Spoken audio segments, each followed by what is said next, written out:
Welcome back to Fair Points. We have a couple things to address in this video today. We're going to start with the Jesse Waters nonsensical comment about Kamala Harris's husband. Then we're going to move to the Colombian trade war, and then finish off on this nonsensical tweet from Eric Trump. So let's start with Jesse Waters. Let's start with this crazy Fox News host that honestly, I wonder, could I just say the most outrageous things as well and get a job on Fox News? Because that's what it seems. Jesse Waters has never made a good point in his entire career, and somehow he still sits there making millions of dollars every single year for just spouting nonsense. But where does this nonsense come from today? Well, it comes from this short quote. What kind of husband goes grocery shopping with his wife?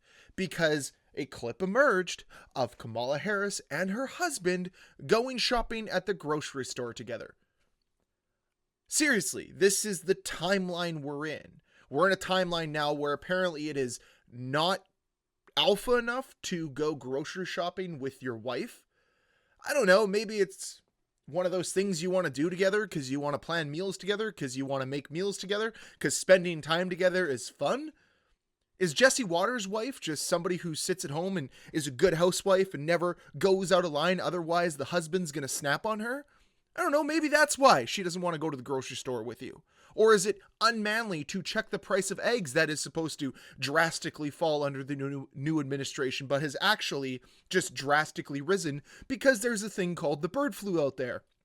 But of course, the administration that you worship would prefer to hide that information from its citizens because, heaven forbid, they hold their administration accountable.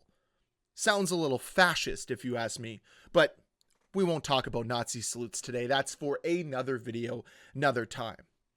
Essentially, all I've got to say on this Jesse Waters thing is it just shows how sad of a life he truly lives. Yeah, sure, he makes a bunch of money for talking nonsense on Fox News, but the man has no principles. The man is completely sad and broken inside because he has to insult the former vice president's husband for spending time with her, for being a husband that all of us should strive to be. Supportive, fun, and somebody who wants to spend time with their significant other. Sorry, Jesse, that your wife doesn't feel the same. Maybe, just maybe, you should stop spouting lies and fake news on Fox News and, hey, spend some time with her. So now let's move on to what's going on between Colombia and the United States. Now, as most of you should know, Trump has begun his deportation plan. Round up all the illegals, send them on military planes, and send them off to various different countries, all on the dime of the taxpayer. All the while trying to humiliate these illegal immigrants as much as possible. It started with rounding people up in shackles, sending them off on a military plane to Mexico, where they were not allowed to land, because Mexico wasn't going to take in a bunch of people who weren't from Mexico.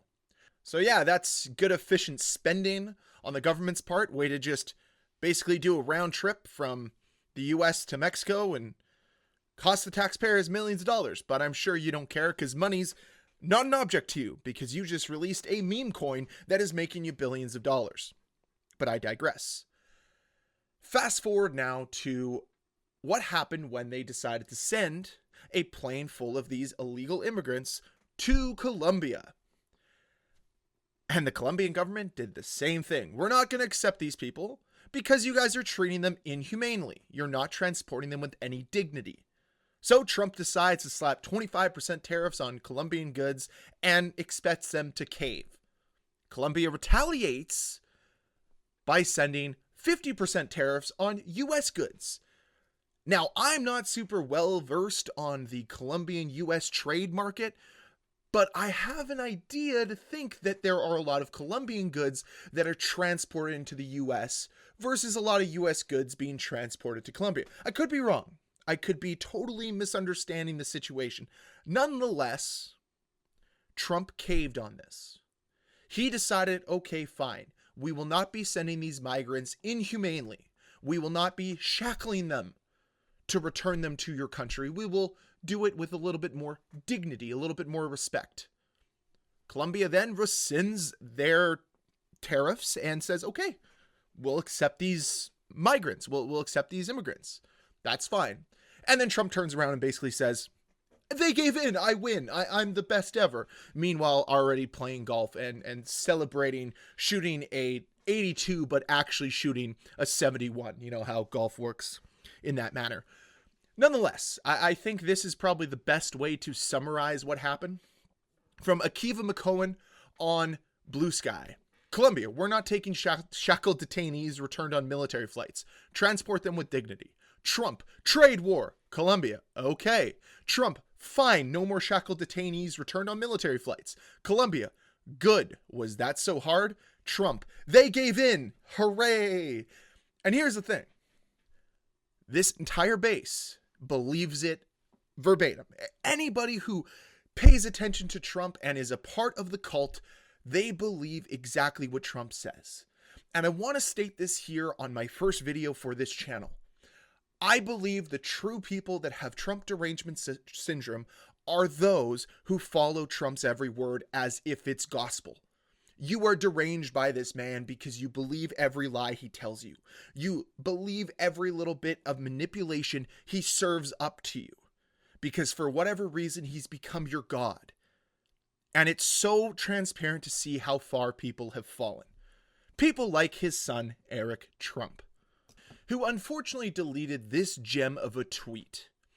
Any and all who dare to defy the American golden age, heed this warning. You will lose. Toe the line or we will run you down. The gloves are off. We're not playing around this time. For now, it's terrorists. But trust me, we can and will do so much worse.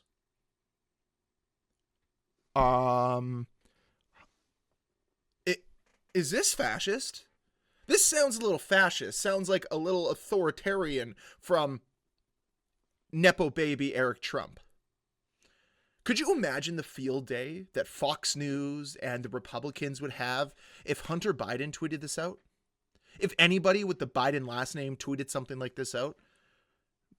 They'll all excuse it. They'll showcase that it shows power and unity between the Republican Party, between the family. It shows how a son just loves his father.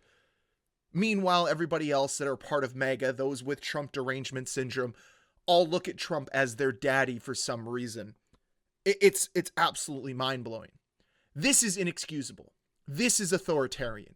And this is the beginning that everybody who was against Trump was fearful of. It started with the executive orders. It moved to Elon's little salute and the apology for that, or lack thereof. And then now it is these types of tweets, this type of rhetoric. We knew it was coming, but we were all shoved aside and said, no, stop believing what your eyes and ears are telling you, and instead believe that there's something else going on, that they are out for the common good. This proves they are not out for the common good. They are out for their own gain. I mean, if the meme coin wasn't enough to tell you that all they care about is enriching themselves, I don't know what will. But it is a little bit worrisome that already 7 days into this presidency, we're having threats of war and military action for not towing the line, for not staying in line. It's going to be a fun 4 years. I really hope people enjoy those high price of eggs because this is what you voted for. Just a wolf in sheep's clothing, my friends. We tried to warn all of you, but I guess we're just too woke to understand the future of America. So that's all I wanted to touch on today. I would love to hear your comments and thoughts down below in that comment section below. If you enjoyed this video, please consider subscribing as we're going to be covering a lot more of this type of content in the future. If you like this specific video, there is a like button there that I'd love for you to hit. It maximizes engagement, gets us out to more people. And lastly, thank you so much for watching.